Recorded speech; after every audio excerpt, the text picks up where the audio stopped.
Oke, balik lagi sama Dana di sini. Kita mau lanjut lagi ngomongin. Kemarin kita udah ngomongin soal bagaimana kita bersyukur. Ini kayak jadi channel dakwah ya? Enggak sih. Kemarin ya. Kemarin ceritanya. Enggak, barusan. Kemarin kita udah ngomongin itu. Sekarang bagaimana akhirnya gue mau melanjutkan obrolan kita bahwa ketika kita banyak anggapan bahwa ketika kita bersyukur tuh kayak model, jadi kayak prinsip model orang Jawa, apa aja untung gitu. Jadinya makanya orang bilang tuh katanya orang Jawa tuh males gara-gara apa aja untung. Maksudnya jadi kayak ketika kita sangat bersyukur, apakah jadinya kita harus gimana ya? Ya, untung saya masih bisa makan nasi lah satu. Kagak ada nasi. Untung saya masih bisa makan jagung gitu. Jadinya tuh nggak mau berusaha gitu, karena sangat bersyukur gitu dengan apa yang ada. Jadi kayaknya saya nggak perlu berusaha karena semuanya udah diberikan. Walaupun gimana sih gitu loh. Anggapan seperti itu loh yang akhirnya gue butuh perspektif lain nih. Gimana sih sebenarnya seharusnya kita tuh? Oh ya, ini gue coba share aja mungkin yang gue tahu kali ya. Bersyukur. Kalau kita mau bersyukur, yang kita syukur itu apa? Nikmat pasti. Hasil toh? Iya betul. Iya. Oh, hasil, oke. Nah, berarti syukur itu adalah menerima dengan senang hasil dari apa yang telah kita usahakan secara maksimal. Oh, oke. Nah, itu poinnya, berarti underlying-nya bahwa sebenarnya bersyukur tuh bukan berarti lu nggak berusaha. Intinya gitu. Bersyukur itu setelah lu berusaha. Iya dong. Kan ada syukur, kita mengenal ada usaha atau ikhtiar kan. Kita berusaha semaksimal mungkin. Setelah kita berusaha, hasil ini kan kita nggak bisa tentukan. Banyak sekali kan faktor yang menentukan hasil dari kerja kita kan. Nah, apapun hasilnya itulah yang disyukuri. Sejelek apapun itu. Sejelek apapun, tidak sesuai dengan keinginan apapun itu, ya terus apa yang bisa dilakukan lagi? Kalau memang itu adalah hasilnya, apa yang bisa kita lakukan lagi selain ya udah menerima itu dengan senang, jangan berputus asa, dan justru berusaha lagi. Itulah sebenarnya perspektif bersyukur. Justru mengajarkan kita untuk satu, jangan putus asa. Setelah hasilnya keluar, terus kemudian itu mungkin tidak sesuai dengan keinginan kita, perspektif bersyukur itu mengajarkan syukur itu, nikmati, jangan putus asa, usaha lagi. Jadi justru orang sangat bersyukur itu adalah orang yang sangat berusaha. Justru terbalik gitu loh. Dan satu lagi nih ada perspektif. Ini harus pelan-pelan nih, begini. Kalau orang yang sudah sangat pandai bersyukur, yang tadi gue bilang bahwa dia menyadari betul bahwa apapun ini adalah bentuk daripada nikmat Tuhan, termasuk ikhtiarnya. Ikhtiarnya itu dia hanya bisa dimungkinkan untuk berusaha karena banyak sekali nikmat yang diberikan kepada Tuhan, sehat, apalagi misalkan negeri yang aman, ini kan juga nikmat nih. Dengan kondisi, dengan faktor-faktor itulah dia kemudian bisa berusaha. Pada akhirnya orang yang memegang teguh filosofi bersyukur ini, karena dia baru akan menemukan Tuhannya ketika dia bersyukur, maka dia akan berusaha terus-menerus. Paham gak maksud gue? Di breakdown lebih gampang, pakai analogi. Biasanya gue lebih mudah mengerti itu. Contoh begini, simple, makanan.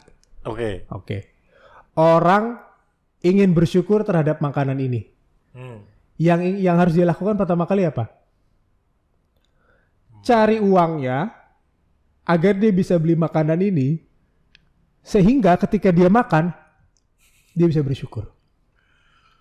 Jadi, perspektif bersyukur mengajarkan dia untuk terus bekerja sebenarnya. Berusaha, karena dia baru hanya bisa menyadari nikmat Tuhan jika dia bersyukur. Paham maksud gue? Betul, paham. Tapi maksudnya, contohnya gini. Kalau misalnya orang-orang yang kurang beruntung di luar sana misalnya, dia kalau misalnya cuma bersyukur aja, misalnya saya bersyukur saya masih bisa makan. Nah itu salah atau enggak? Maksudnya itu kan bagian dari bersyukur. Nah, Iya. sedangkan maksudnya itu membuat orang jadi lebih ya udahlah yang penting gue bisa makan. Jadi gitu nggak sih? Maksudnya ketika kita hanya bersyukur gitu aja. Oke. Sedangkan gue paham maksudnya ketika akhirnya sebenarnya buah dari usaha itu pasti harus kita syukuri ya. Jadi kayak dua hal yang berbeda gitu loh maksud gue. Oke. Nah, tadi ada poin yang menarik yang lo katakan, orang yang kurang beruntung di luar sana. Berapa banyak orang yang mereka terpaksa hanya bisa bersyukur, Mot. Karena kondisi negeri ini tidak memungkinkan mereka untuk berusaha seperti kita. Coba bayangin. Jadi, dalam kondisi yang sangat ekstrim, mereka sudah pol ikhtiarnya. Lo bayangin tadi di dekat Kelapa II situ ada satu kakek-kakek. Dia tidak punya kaki dan lain-lain kan, dia sudah tua. Dia hanya bisa meminta-minta.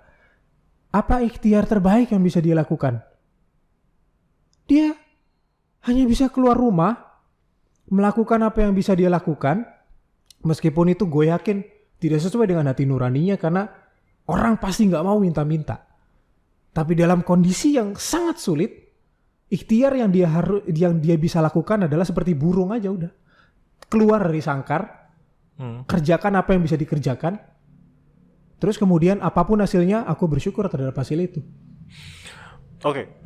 Lo bisa bilang dia nggak berusaha, wah dia usahanya sudah sangat maksimal karena kondisi struktural yang ada hanya memungkinkan dia untuk bisa melakukan itu. Jadi ini faktornya sangat banyak, ada faktor ekonomi kita, ada faktor negara yang tidak hadir dan lain-lain. Jadi maksud lo adalah sebenarnya banyak orang yang bukan tidak berusaha, tapi memang tidak banyak yang bisa dia usahakan. Boleh nggak gue bilang kayak gitu? Tidak Boleh. banyak yang bisa dia usahakan gitu. Usahanya sudah mentok. Jadi perspektif bersyukur itu pertama mengajarkan untuk apa yang bisa kamu lakukan, lakukanlah itu sampai mentok. Dengan kepercayaan bahwa fa inna ma'al usri yusra, inna ma'al usri yusra, bahwa bersama dengan kesulitan itu ada kemudahan. Kemudian diulangi lagi ayat itu 2 kali. Bahwa bersama kesulitan ada kemudahan. Kemudian ayat berikutnya fa idza faragta fansab. Setelah kamu bekerja keras dalam satu urusan, langsung pindah ke urusan lain, langsung segera pindah ke urusan lain. Wa ila rabbika farghab, dan hanya kepada Tuhanmu lah kamu berharap. Jadi sebenarnya diajarkan untuk terus-menerus berusaha sampai mentok. Kalau lo udah nggak bisa, udah pasrahkan hasilnya. Kira-kira begitu. Bagaimana dengan orang-orang yang akhirnya dia terus berusaha, tapi memang pada akhirnya tidak ada hasilnya kan? Yang tadi lo bilang bahwa akhirnya gimana akhirnya dia bisa bersyukur bahwa usaha yang dia lakukan nggak ada hal yang hal yang bisa dibawa gitu, nggak ada yang bisa disyukuri gitu misal. Nah, itu kalau dia cuma pakai kacamata kuda, bahwa yang hanya bisa disyukuri adalah hasil yang dia inginkan kan? Oh. Kan banyak sekali hal yang bisa disyukuri selain itu. Bahwa dalam kegagalan itu dia belajar sesuatu dong pasti kan? Terus kemudian dia akan lebih baik. Banyak sekali, terlalu banyak sebenarnya apa yang bisa disyukuri itu terlalu banyak. Tapi gue nggak ke perspektif ini sih, bahwa akhirnya bersyukur itu harus didahului dengan usaha. Usaha itu membuat akhirnya orang bersyukur terus aja gitu ya. Jadi telur ayam telur terus lagi gitu. Dia akan setelah usahanya dan dia bersyukur, dia akan usaha lagi, bersyukur lagi, usaha lagi, dan itu sebenarnya kayak pola akhirnya untuk memperbaiki hidup terus menerus, dan emang itu intinya nggak sih? Iya. Gue tiba-tiba mikir gitu ya. Lah setiap hari kita melakukan itu. Karena kan sayangnya kan kita nggak bisa milih kapan nih selesainya, ya kan? Jadi sampai waktu ditentukan nanti selesai, harus kita lakukan ya cuma berusaha dan mencari itu.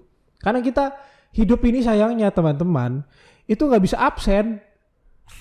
Kayak nggak bisa kayak lu diem aja duduk tidur di rumah gitu, nggak bisa. Hibernasi sebulan. Karena iya, jadi kayak hidup ini nggak bisa absen, kayak minta sama Tuhan, Tuhan ini hari Rebo nih, absen dulu deh.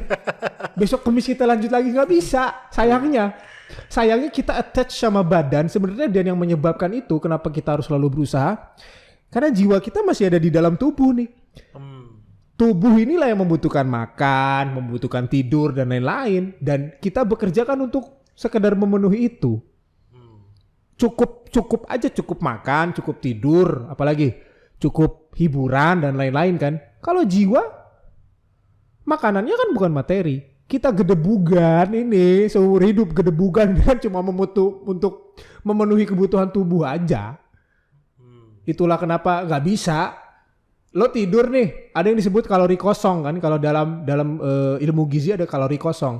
Lo tidur kagak ngapa-ngapain, lo tetap butuh 1.200 kalori sehari.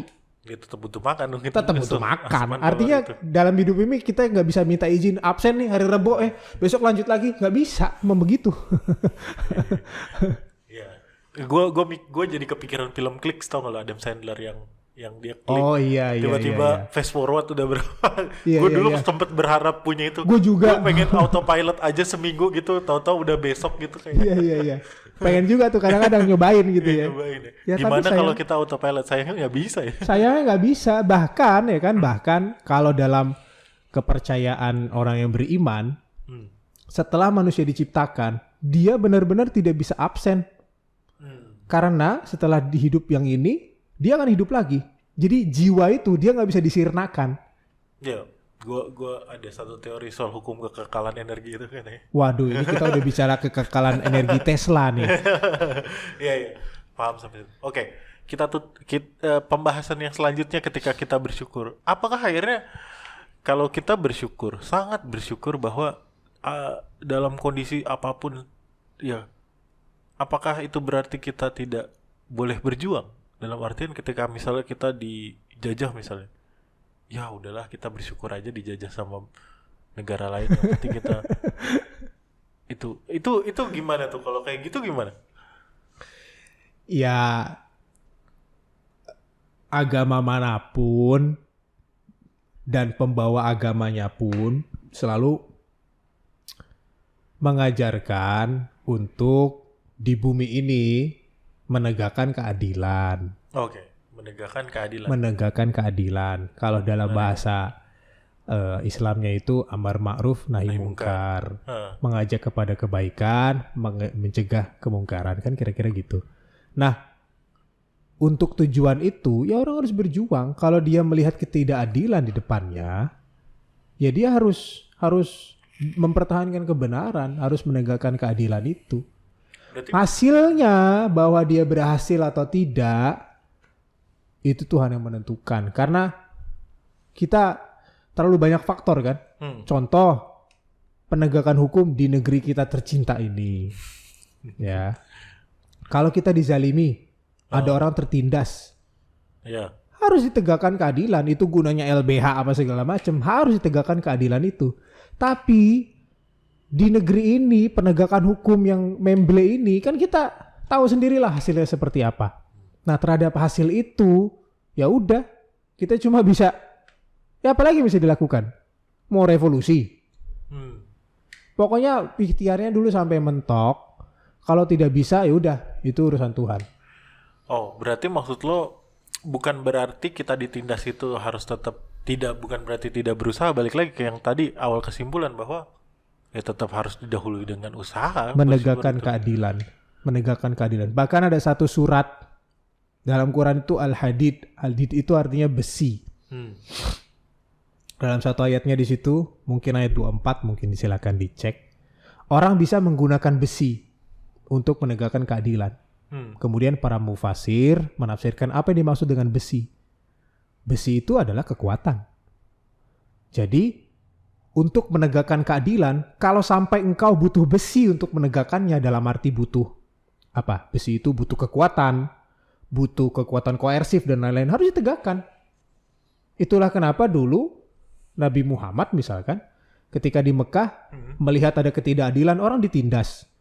Orang mau pindah agama, mau pindah ke Islam apa segala macam, orang mau ibadah ditindas, diancam dibunuh, itu kan ketidakadilan. Tapi menariknya bukan bukan mereka mengajak orang buat berperang itu untuk mengajak orang masuk Islam?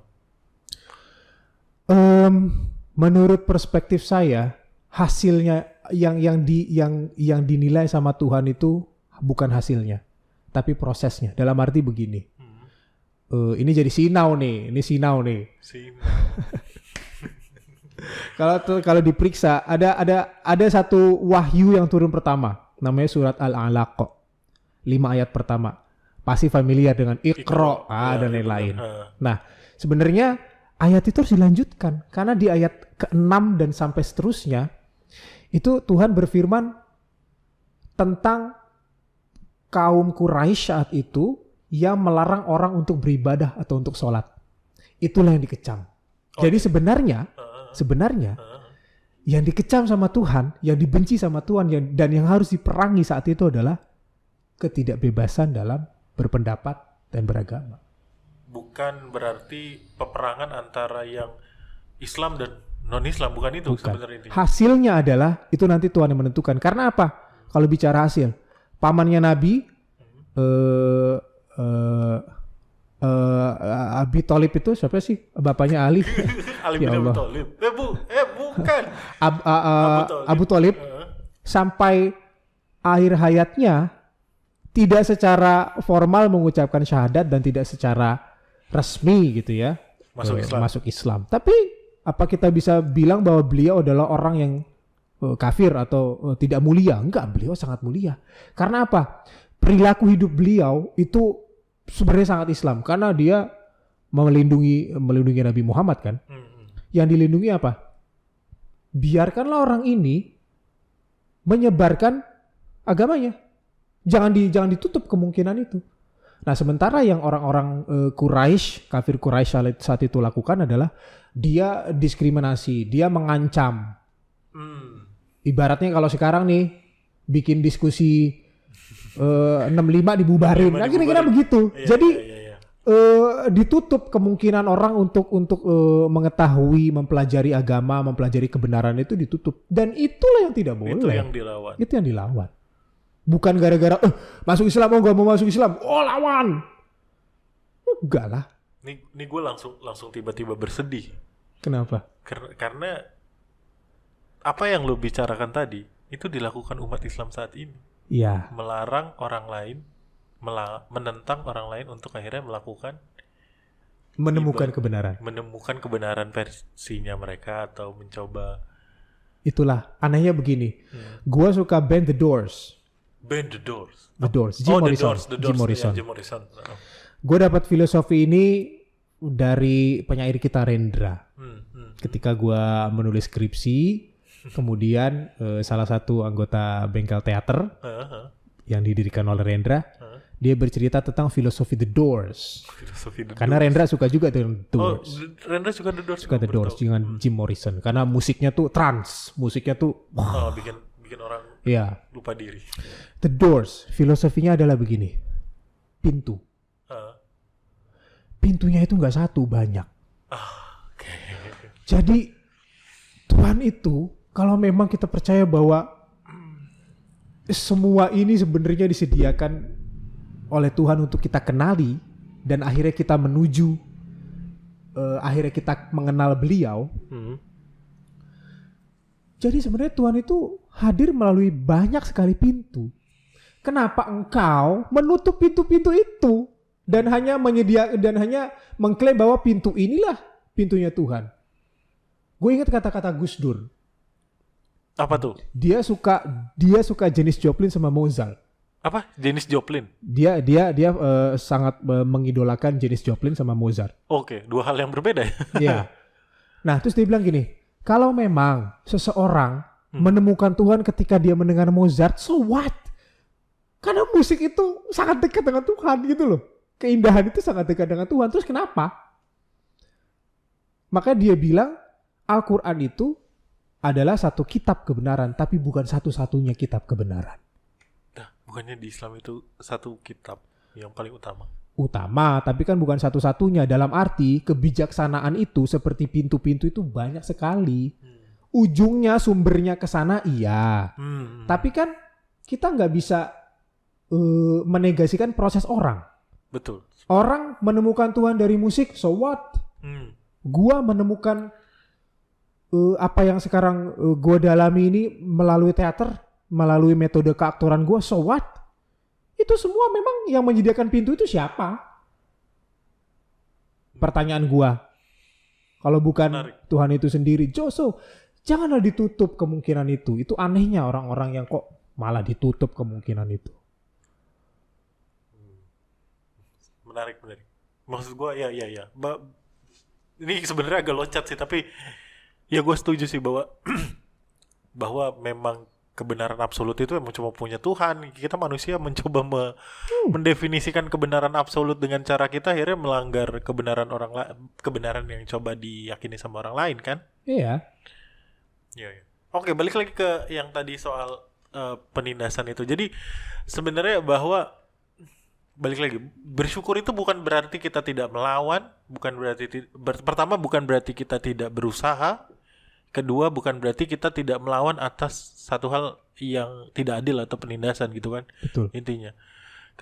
Karena sebenarnya itu adalah hasil dari kita berusaha. Bersyukur itu adalah hasil dari kita berjuang gitu. Betul. Saya sepakat dengan Anda. Sepakat ya. Enteng kalau orang bisa menyadari itu tuh, aduh. Iya ya. Hidup tuh enteng banget gitu loh. Jangan tegang-tegang. Tapi ya mungkin ini closingan dari segmen ini gak mudah. Dia gak sih? Bahwa kita kemarin ngomongin soal semuanya taken for granted dan akhirnya kita harus bersyukur. Sekarang kita ngomongin bersyukur itu emang harus ada usaha dan perjuangannya. Gak mudah kan semua itu. Itulah.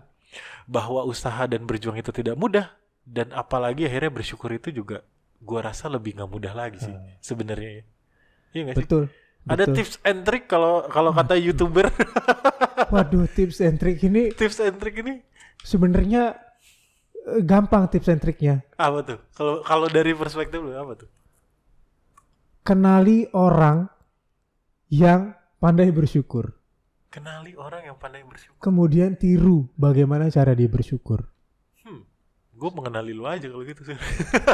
Kayaknya lu lebih gampang bersyukur dibanding gue. Ya Allah. Gue ini kan ngikut aja. Jadi kan gue kan punya role model. Nah, sebenarnya kalau di agama gampangnya itu role modelnya itu udah banyak. Oh, kita ikuti cara mereka gitu. Itu kita ikuti cara mereka karena mereka adalah orang yang paling paham, paling kenal. Tapi kalau role model kita akhirnya kan banyak tuh zaman. Ya ini balik lagi. Berarti caranya gimana tips and trick kita bersyukur, berjuang dan berusaha itu ngikutin role model gitu. Role model kita ini siapa? Bagaimana kita mencari role model yang benar akhirnya? Kan banyak nih. Kayak zaman dulu nih, kayak zaman klan-klan, zaman apa tuh? Ada role model Tuhan lah apa yang akhirnya kan itu juga menyesatkan kan. Iya. Nah, sedikit aja kita akhirnya gimana sih? Cari guru yang paling cocok sama kamu. Taunya cocok dari mana? Mendengarkan dia, hati jadi nyaman. Hidup kok berasa tenang.